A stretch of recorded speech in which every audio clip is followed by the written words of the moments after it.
Okay, Dr. Funk, continuing with you. So based on all your studies, we're using the word whole food plant-based, but are there some that are more anti-cancer preventing than others? Are there top foods that are the most powerful in preventing or dealing with cancer in terms of the plant-based world? There definitely are. And if you didn't see my lecture, I have these top 18 anti-cancer foods that in the science are able to, in part, not completely, thwart the mechanisms by which cancer grows and proliferates and then metastasizes. My very top recommendations to get inside your body in some way every single day are broccoli, particularly broccoli sprouts, which have 100 times the sulforaphane content of broccoli. Broccoli lightly steamed or raw. You can have your roasted broccoli if it's your favorite food on planet Earth, as it is mine. So you roast broccoli, and if you don't know this tip and trick, so the enzyme myrosinase that converts your isothiocyanates into the magical sulforaphane, it's not naturally in the food. It is the combining of the myrosinase enzyme that then transforms the precursor into the magic, right? When you cook the food, you destroy the enzyme, you have no magic. So all you have to do is on your roasted broccoli, chop up a few florets, a couple tablespoons worth of raw broccoli. You could also use any other cruciferous vegetable, which has its intact myrosinase, such as some arugula or kale, raw, and or mustard, whole grain mustard or mustard seed powder will do the trick. Long story, longer, broccoli. Okay, cruciferous veggies, but broccoli's king and sprouts are the crown. Next up, flax seeds. 1 tablespoon of ground flax seeds every single day. Throw it in your daily smoothie if you're having it, or throw it on oatmeal if you're having that for breakfast. Maybe toss it on a salad. It just gives a little nutty flavor to it. Mix it in rice. It's pretty easy to sneak your flax daily into your meals. Number 3 is soy.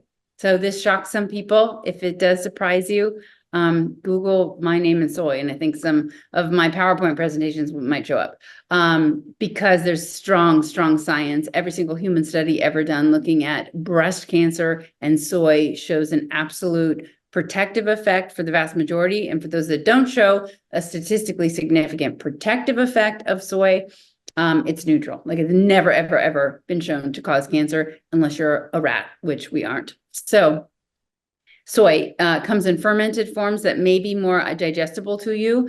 Tamari, tempeh, miso, natto, and then lightly processed soy milk, tofu, soy nuts, soybeans, tofu it up. Those are my top 3, vying really like neck and neck with berries.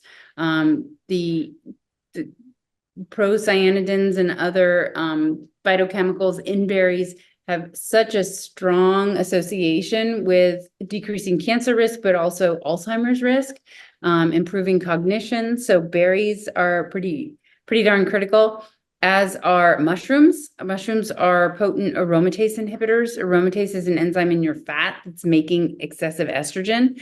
And get this, a tiny 10-gram piece of, it's 1/2 basically of a button mushroom a day decreased breast cancer by 64% in a huge group of Chinese women, and followed for like 10 years. So mushrooms and the lowly white button beat out all of the expensive like portobello and crimini and la. Okay, so white button mushrooms. And then, so I have that top 18, but one spice that I'll just throw out, I'm not sure if we qualify spice as food, but turmeric. Turmeric really has such potent anti-inflammatory properties that it's a must get inside your cells every day. Do you have any thought on, there's a professor, Thomas Seyfried at Boston College, that says that the food of cancer is glutamine and glucose. And because of that, he's saying to avoid sugar. And then some other people, Brian and Anna Marie Clement and Gabriel Cousins, taking that and saying you should avoid fruit if you're sick at all because it feeds yeast, mold, fungus, and cancer. So when you have a healthy patient, would you tell them to limit fruit? And if you have a cancer patient, would you tell them to limit fruit? Never limit fruit. Have as much intact whole fruit as your heart desires, diabetic or not, cancer or not. Does cancer eat sugar? Yeah, of course it does. It's a cell, and its only real fuel is glucose. And so Seyfried, his theory basically postulates that cancer cells rely almost exclusively on glucose for their energy. And therefore, you can make these dietary changes that severely reduce carb intake and therefore glucose availability, and you can effectively, quote unquote, starve your cancer cells. And that may be true, actually, because what uses sugar the most it's faster. So cancer cells inherently divide faster than your normal cells. So they use more sugar than your normal cells. But if you effectively starved your entire body and your cancer of sugar such that the cancer cells died, you would die because your body requires sugar. And literally your red blood cells and your 30% of your brain cells demand it. They're like, keep your ketone bodies. We are only using glucose around here. We will break down perfectly good muscle in a process called gluconeogenesis just to make our crack, our glucose. We will do it. And so now you're going to start breaking down your healthy body parts. But he's not wrong. And he's got something going on there to say that, because basically the mitochondria are like these powerhouses of the cell. They create the energy for us. But his theory is that mitochondria produce energy by fermenting glucose and glutamine. And when you ferment these as a cell, as a cancer cell, to create your energy, you produce reactive oxygen molecules. And so that's oxidative stress, right? And now we're back to the beginning. Like, this is what cancer thrives and survives on. It loves the chaos of oxidative stress.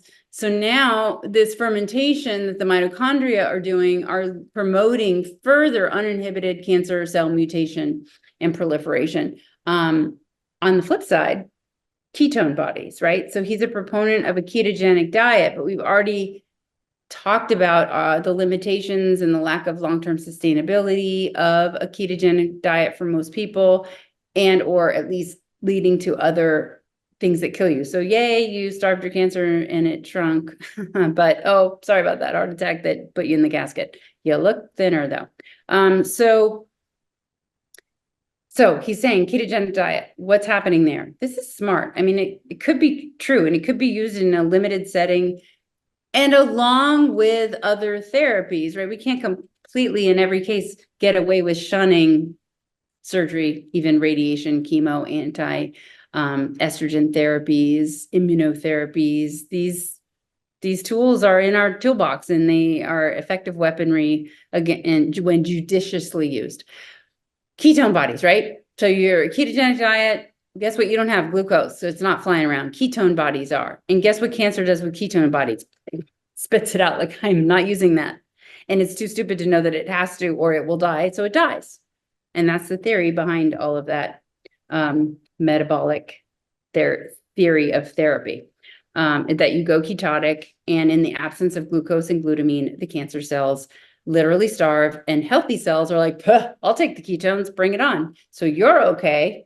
Your healthy cells use ketones, except, like I was saying, 30% of your brain and your red blood cells. And so you're going to probably lose a little lean mass in the process. Not a bad trade-off if you are truly starving and killing cancer. Okay, thank you. Dorothy, would you like to ask a question, and where are you from? Yeah, hi. I'm Dorothy from New York, and I wanted to make sure I understood some of the comments that were made about intermittent fasting. I think it was said that fasting up to 16 hours is a good thing, but that skipping breakfast was not a good thing. So my question is, if I were to stop eating at 8 o'clock at night, and let's say I woke up at 8 in the morning, that would be 12 hours of fasting. Is it beneficial for me to fast 4 more hours until noon, or is that considered skipping breakfast and is bad? I'm a little confused on that point. Thank you for asking that question, because that would be unanswered, so therefore confusing. I think the data, as I interpret it now, is that skipping breakfast is bad, and breakfast would be defined as eating it basically before 11 a.m. So you could, for two reasons, for that reason of extending longevity, shift your window backwards a bit. Instead of stopping at 8, stop at 6, and you can have breakfast 16 hours later, which is 10 a.m., which makes it into the breakfast window, right? And you can also realize that calories are not the same depending on what time of day you're eating them. I mean, it kind of just stands to reason. If you front load your calories in the day, you're moving and grooving all day long. You're doing things, you're running around, even if you're just house cleaning and chasing kids, like you are moving, right? So those calories get utilized. You have the same, I'm not even talking like, mindless bag of chips and crackers kind of eating on the couch at night while you're watching your favorite Netflix. Literally, you could have a beautifully healthy but caloric meal with some whole grains and roasted veggies and some grilled tofu, but you're woofing it down at 8, 8:30, 9, and then going to bed at 10. Those are wasted, like they're not getting used by anybody. They're just getting stored then as glycogen and then as fat. So it would behoove you probably on both fronts to shift your eating window to stop earlier in the day, and then to also manage to get some breakfast in. Wendy, would you like to ask a question, or where are you from? Yeah, hi, Stephen. This is Wendy. I'm in Boca Raton. And I have two questions. One of them is about the mammogram, because I haven't had one in many years. And so I recently went to the gynecologist, and she said that the radiation is different now. It's not dangerous. And then I also asked about thermography, and I was told that it doesn't, it's not effective. It doesn't really find anything. So that's one question. And then another one is I recently went to a conference. It's called Low Carb USA, and they're medical doctors that deal with people that are either have heart issues, diabetes, or obesity. And I talked to a number of people there. They're strictly carnivore or keto. And I mean, they say they've lost a lot of weight and they don't even eat vegetables. By the way, I eat a lot of vegetables, so I'm on your plan.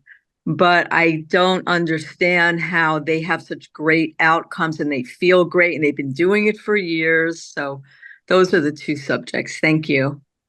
Okay, thanks, Wendy. So on the subject of mammograms, unfortunately, radiation has gotten maybe a little worse and not better or safer. And the reason is 3D mammography, which is our latest and greatest. It was FDA approved in 2011. It replaced the 2D mammogram in most centers. And the 3D mammogram has more radiation than the 2D. However, it also has 17% fewer callbacks for false positive findings, and it finds 34% more cancers when going head to head against 2D mammograms. So radiation is ever present and actually increasing. Oops. And it does in fact cause breast cancer. So when people say, like, what do you think about mammograms? It's always difficult for me. I have to individualize it to what their story is, what their concerns are, because they're not wrong. However, I'm a numbers girl. So if you take every 10,000 people doing lifelong mammograms beginning at age 40, you're going to find about, for every 10,000 women, 860 cancers. You are going to cause 8.6 cancers from the radiation from all those mammograms. So we will find and treat 100 times more cancers than we cause with our standard of care use of mammograms. The bigger, more salient question, in my opinion, is, okay, it sounds good to find all these cancers, but now we're into overdiagnosis and overtreatment. So you just, every nail needs a hammer. Are we just surgery, radiation, chemo, anti-estrogens, et cetera, on every single cancer? There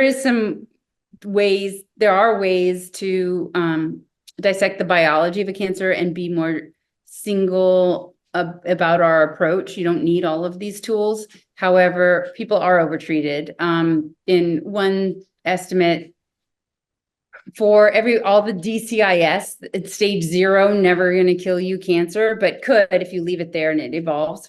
Long story short, we end up doing like 4,000 unnecessary mastectomies every year because we find too much DCIS that's never going to harm someone in her lifetime.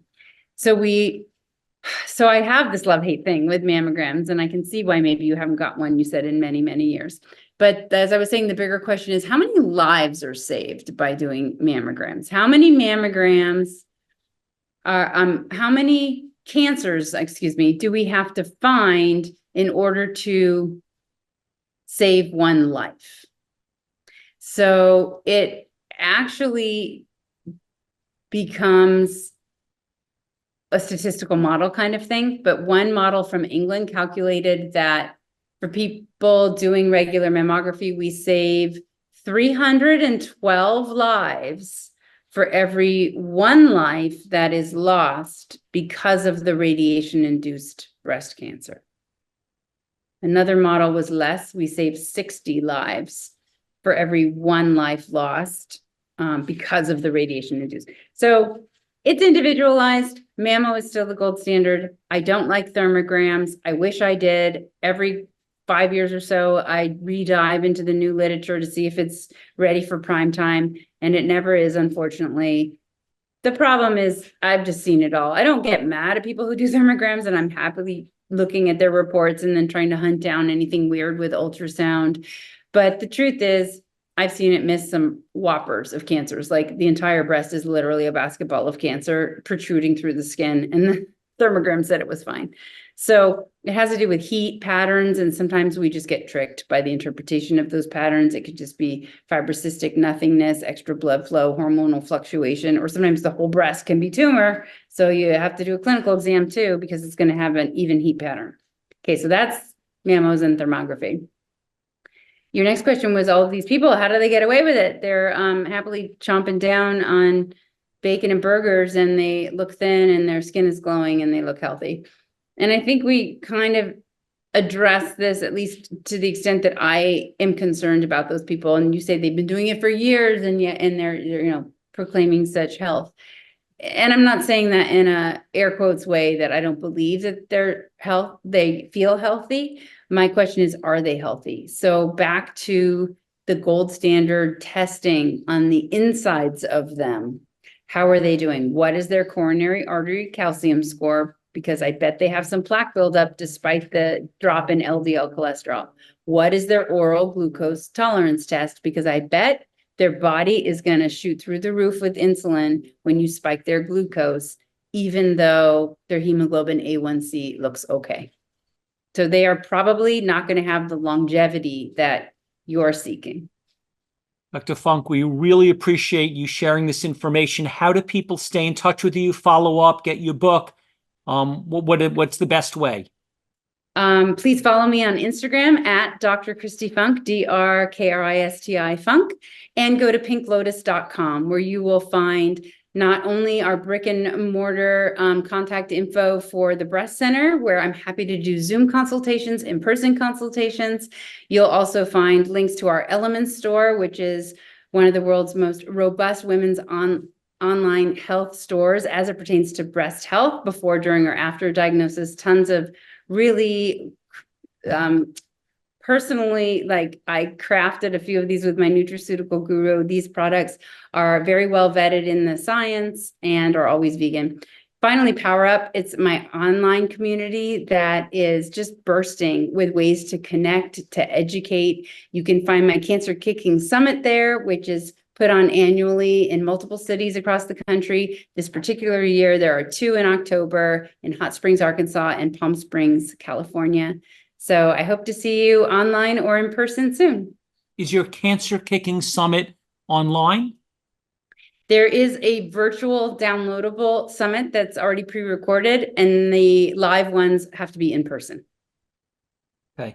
And if someone really just wants to get all their facts straight, is the best thing to do a personal consultation with you? Like, what would be the first thing if someone says, I heard a lot of stuff, but I'm not sure I absorbed everything and I want to get clear? Should they get your book? Should they do a consultation? Should they go to your Cancer Kicking Summit? What's the best thing to do? I think you should do it all, ladies. But honestly, the cheapest, most thorough thing would be to get the book and then read it cover to cover, because you and I can't even delve that deep in an hour consultation. But if you have very personal issues that you want, target addressing and looking at something very specific, then contacting the breast center through the website pinklotus.com and asking for a consultation is probably the best way. And of course, I'd love to see you at the summit, which is going to be packed with powerful info on how to transform your life from head to toe, from your heart to your head. You don't want to miss it. Could we unmute so everyone can say thank you themselves? Thank you. Thank you. Thank you. Thank you so much. Thank you, Sylvester. Thank you, Sylvester. Billionaire